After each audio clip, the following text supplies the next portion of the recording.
Assalamu alaikum students, welcome to Kubra's concept classes. Today we start class first year math chapter 1 which is complex number और आज हम उसके exercise 1.4 के questions करेंगे। Last lecture में हमने 1.4 के कॉन्सेप्ट क्लियर किए थे। अगर आपने वो वीडियो नहीं देखी तो आप सबसे पहले वो वीडियो देखें, देन आपके कॉन्सेप्ट क्लियर हो जाएंगे एक एक्सरसाइज से रिलेटेड। अगर आपको पहले सीखते हैं देन आप ये वीडियो स्टार्ट करें। सबसे पहले हमारे पास इसके क्वेश्चन 1 आ जाता है जो कि है हमारे पास right the following complex number in polar form. ठीक है, ये हमारे पास एक कॉम्प्लेक्स नंबर है जिसमें हमारे पास रियल नंबर भी है और इमेजिनरी पार्ट भी है। तो ये जैसे कि हमारे पास रियल पार्ट है, कॉम्प्लेक्स नंबर है, हमने इस पोलर फॉर्म में कन्वर्ट करना है। ठीक है, अब इसमें करने के लिए सबसे पहले हम क्या करेंगे, हम इस पूरी वैल्यू को इक्वल करेंगे z के।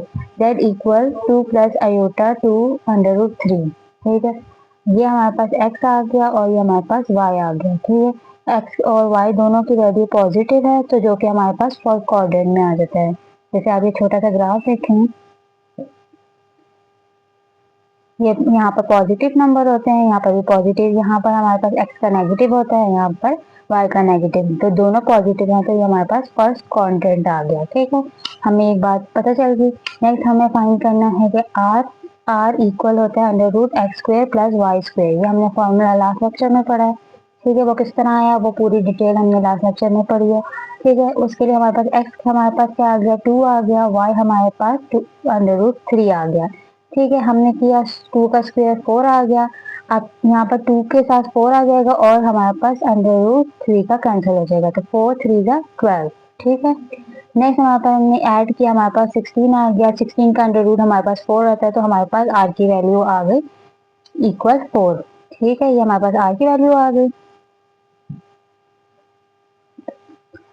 देन हमारे पास हमने निकालना होता है, इसके बाद हमारे पास प्रिंसिपल आर्गुमेंट ऑफ जेड निकालना है। उसके लिए हमारे पास क्या है, इसके लिए हमारे पास अल्फा, अल्फा भी एक एंगल होता है। ठीक है, इसकी इक्वल होता है tan inverse mod f y divided by x.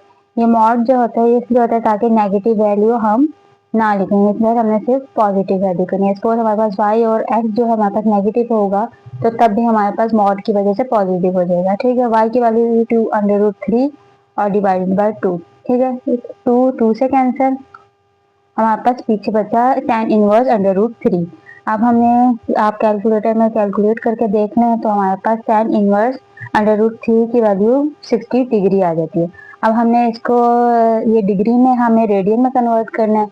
Radian में कन्वर्ट करने के लिए हमें 60 को मल्टीप्लाई करना होता है पाई अंडर रूट 180 से। ठीक है, तो हमने सॉल्व किया तो हमारे पास पाई बाय 3 आ गया। अल्फा की वैल्यू हमारे पास पाई बाय 3 आ गई। नेक्स्ट हमने फाइंड करना होता है कि प्रिंसिपल आर्गुमेंट। ठीक है, पहले हमने आर्गुमेंट ऑफ v पर किया है सॉल्व, अब हमने प्रिंसिपल आर्गुमेंट ऑफ v किया। उसके लिए हमारे पास थीटा होता है। अब फर्स्ट क्वाड्रेंट में है हमारे पास, तो फर्स्ट क्वाड्रेंट में प्रिंसिपल आर्गुमेंट हमारे पास theta is equal to alpha ही होता है। ठीक है, ये इसके बारे में भी हमने डिटेल में लास्ट लेक्चर में पढ़ा है। ठीक है, तो अल्फा जो हमारे पास अल्फा की वैल्यू हमारे पास क्या आ गई थी, पाई बाय 3, तो थीटा की भी हमारे पास पाई बाय 3 आ जाएगी। बेसिकली हमने यहाँ पर हमने इसमें कन्वर्ट करना है तो हमारे पास आर चाहिए होगा हमें और थीटा चाहिए होगा। ठीक है, इस वजह से हमने ये सारा स्टेप्स किए हैं। ठीक है, नेक्स्ट हमने पोलर फॉर्म में कन्वर्ट करना है। पोलर फॉर्म हमारे पास आता है r bracket cos theta plus iota sine theta. ठीक है, हमारे पास आर जो था 4 था, हमने सॉल्व किया तो हमारे पास 4 आ गया। कॉस थीटा, थीटा हमारे पास पाई बाय 3 आ गया, आयोटा साइन पाई बाय 3। यहाँ पर हमारा आंसर कंप्लीट है। अगर अगर आपको कोई कहे कि पीरियड्स में निकालें तो हम क्या करेंगे, पाई बाय 3 प्लस 2 के पाई, मतलब दोनों साइडों पे हमने इस तरह लिख देना है। ये हमारे पास पीरियड्स आ गए। पीरियड्स के बारे में भी मैंने लास्ट लेक्चर में डिटेल में समझाया था, तो आप अगर आपको इसके बारे में समझ नहीं आए तो आप लास्ट वीडियोस देख लीजिएगा। नेक्स्ट हमारे पास क्वाड 2 आ गया जो है 3 माइनस अयोटा अंडर रूट 3।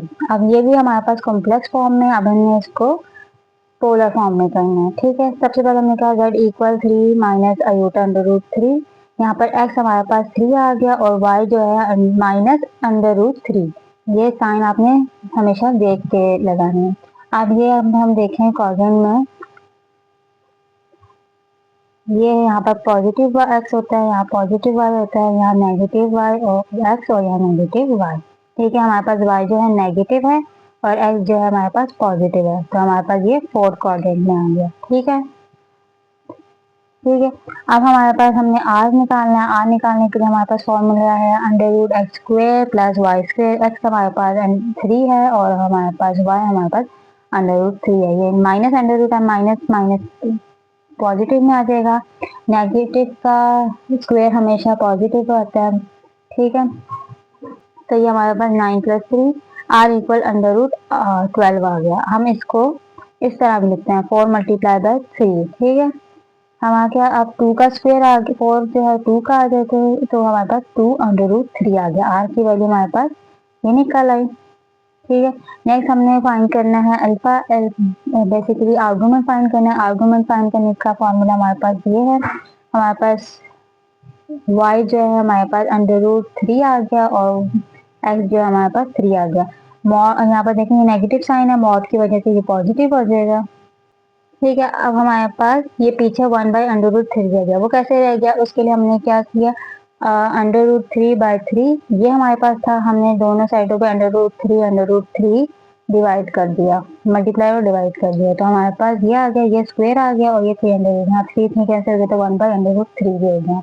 या आप सिंपल ये भी कर सकते हैं, √3/3 है ना, तो हम 3 को √3 मल्टीप्लाई बाय √3 भी लिख सकते हैं और ये हमारे पास √3 आ गया। ठीक है, एक √3 इससे कैंसिल हो गया तो 1/√3 आ गया। आप चाहें तो इस तरह कर लें या अगर आपको ईजी है तो आप इस तरह भी कर सकते हैं।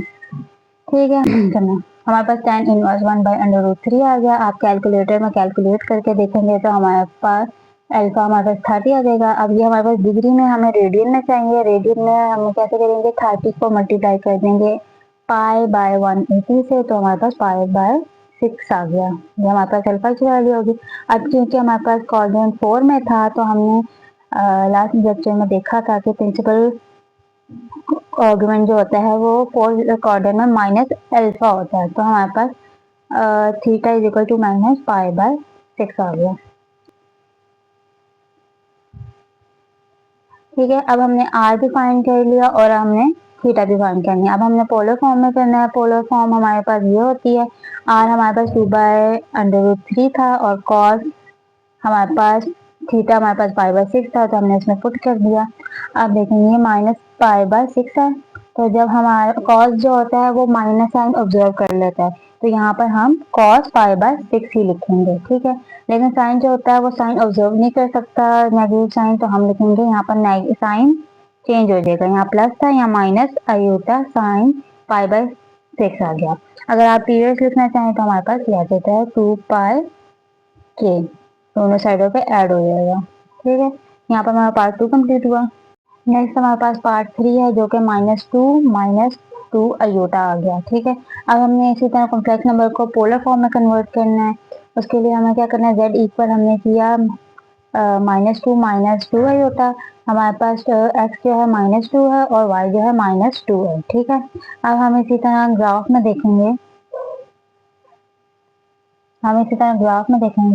यहाँ पर प्लस एक्स होता है, यहाँ प्लस वाई होता है, यहाँ माइनस वाई एक्स और यहाँ माइनस वाई, तो एक्स भी माइनस है और वाई भी माइनस है, तो हमारे पास ये थर्ड क्वाड्रेंट आ गया। ठीक है, ठीक है, अब हमने क्या किया, अब उस पोलर फॉर्म में कन्वर्ट करने के लिए हमें आर और थीटा चाहिए। आर का फॉर्मूला है under root x square plus y square. यहाँ हमने डायरेक्ट किया, हमने एक्स और वाई की वैल्यू की। मैं हमेशा स्क्वायर में स्क्वायर जो होता है मतलब बेसिकली इवन पावर जो होती है वो हमेशा पॉजिटिव आंसर देती है। ठीक है, तो हमारे पास 4 + 4 √8, हम इसको 4 मल्टीप्लाई बाय 2 भी कर सकते हैं, तो ये हमारे पास 2 आ गई। ये हमारे पास आर आ गया। ठीक है, नेक्स्ट हमें अल्फा चाहिए। अल्फा क्या होता है, tan इनवर्स y/x। y हमारे पास -2 है और x भी -2 है, दोनों कैंसिल हो गए तो हमारे पास 1 आ गई। कैलकुलेटर में कैलकुलेट करके देखेंगे आप तो हमारे पास tan इनवर्स 1 हमारे पास 45 डिग्री आ जाएगी। इसको हमने रेडियन में कन्वर्ट किया π/180 से। ठीक है, हमने हमारे पास अल्फा आ गया 4π/4।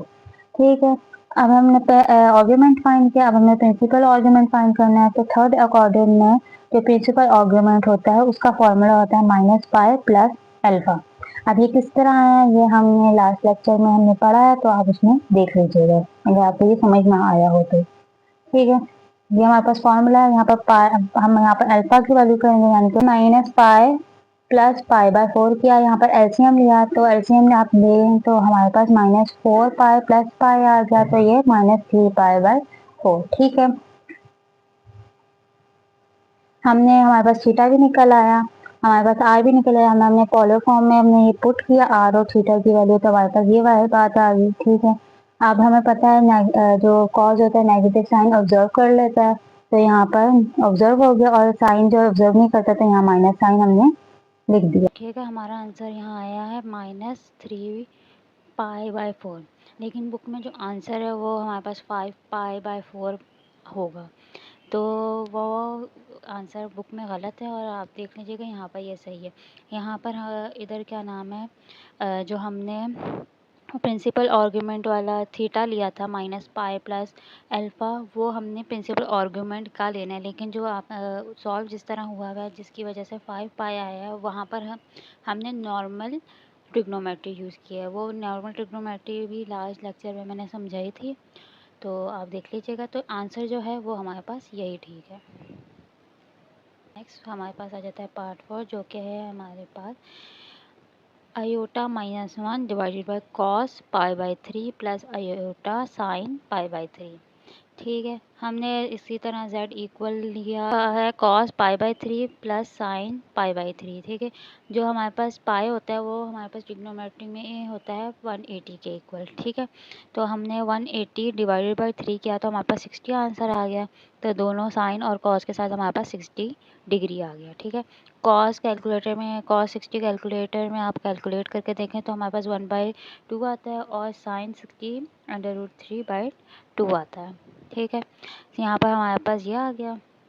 इधर हमने एलसीएम लिया, ये एलसीएम आ सकता है। ठीक है, तो हमारे पास ये जो 2 है ये हमारे पास ऊपर जाके मल्टीप्लाई हो जाएगा। वो किस तरह हुआ, वो इस तरह हुआ, हमारे पास आयोटा -1 डिवाइड हो रहा है इस टर्म से। ठीक है, तो हमने इस टर्म को किया, जब हम मल्टीप्लाई करते हैं तो ये जो ऊपर वाली वैल्यू नीचे और नीचे वाली वैल्यू ऊपर आ जाती है, तो इस तरह हमारे पास 2 मल्टीप्लाई हो रहा है आयोटा -1 के साथ। ठीक है, हमने इसी तरह रखा। अब यहाँ देखें ये हमारे पास रैशनलाइज हो सकता है, हमारे पास आयोटा नीचे भी आ रहा है, तो जब आयोटा डिनोमिनेटर में आता है तो हम उसको रैशनलाइज करते हैं। रैशनलाइज करने के लिए हमने कॉन्जुगेट लिया डिनोमिनेटर का और उसको मल्टीप्लाई और डिवाइड कर दिया। ठीक है, अब हम इसको सॉल्व करेंगे तो आयोटा इस पूरी टर्म से मल्टीप्लाई होगा, फिर -1 इस पूरी टर्म से मल्टीप्लाई हो जाएगा, और ये जो हो जाएगा a + b a - b वाला फार्मूला होता है, जो कि a² - b² हो जाता है। सॉल्व करने के बाद हमारे पास ये टर्म आ गई। ठीक है, अब हमने क्या किया, अभी जब इसको सॉल्व किया तो अंडर रूट कैंसिल हो गया और आयोटा जो है आयोटा स्क्वेयर हो गया। आयोटा स्क्वेयर किसके इक्वल होता है, -1 के। माइनस माइनस प्लस हो गया तो 4, 1 + 3 4 हो गया। ये 2 इस 2 से कैंसिल 4 से कैंसिल हो गया, तो नीचे 2 आ गया, और ऊपर हमने सॉल्व किया। सॉल्व करने के बाद ये आयोटा स्क्वेयर है यहाँ, तो ये -1 + 1 हो गया, और ये सॉल्व करने के बाद हमारे पास ये टर्म आ गई। ठीक है, अब हमने रियल पार्ट अलग करना है, इमेजिनरी पार्ट अलग करना है, तो हमारे पास ये इस तरह आ गया, ये रियल पार्ट है, ये इमेजिनरी।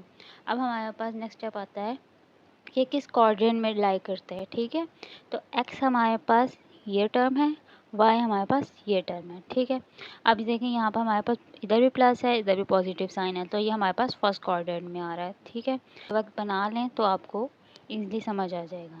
ठीक है, तो हाँ सिंपल। अब हमारे पास x और y आ गया, हमारे पास r हमने निकालना है, तो r हमारे पास होता है √x² + y²। हमने वैल्यू पुट की, तो ये हमारे पास √3 - 1 का फार्मूला आ जाएगा, और यहाँ पर भी ये आ जाएगा। 2 का स्क्वायर 4 होता है, इसको सॉल्व करने के बाद हमारे पास √8/4 आया, जो कि हमारे पास 2 आ गया। कैसे, 4 1 ज़ा 4, 4 2 ज़ा, हमने इसको कैंसिल आउट किया, हमारे पास ये वैल्यू आ गई।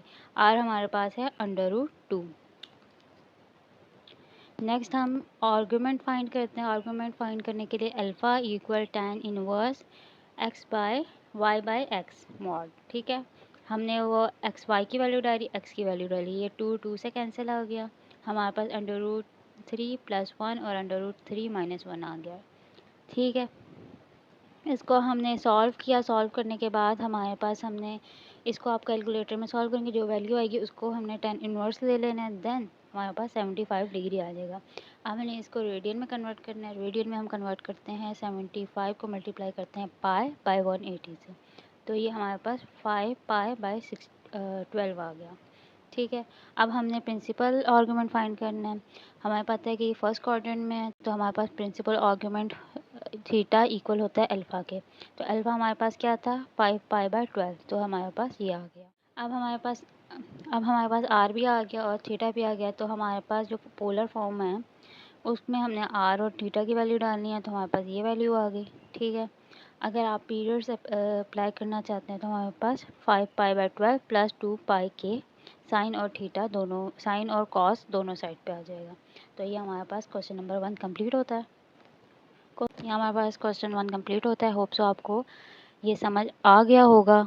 अगर इससे रिलेटेड कोई क्यूरीज हैं तो let me know in comment section. आज के लिए इतना ही। अल्लाह हाफिज़।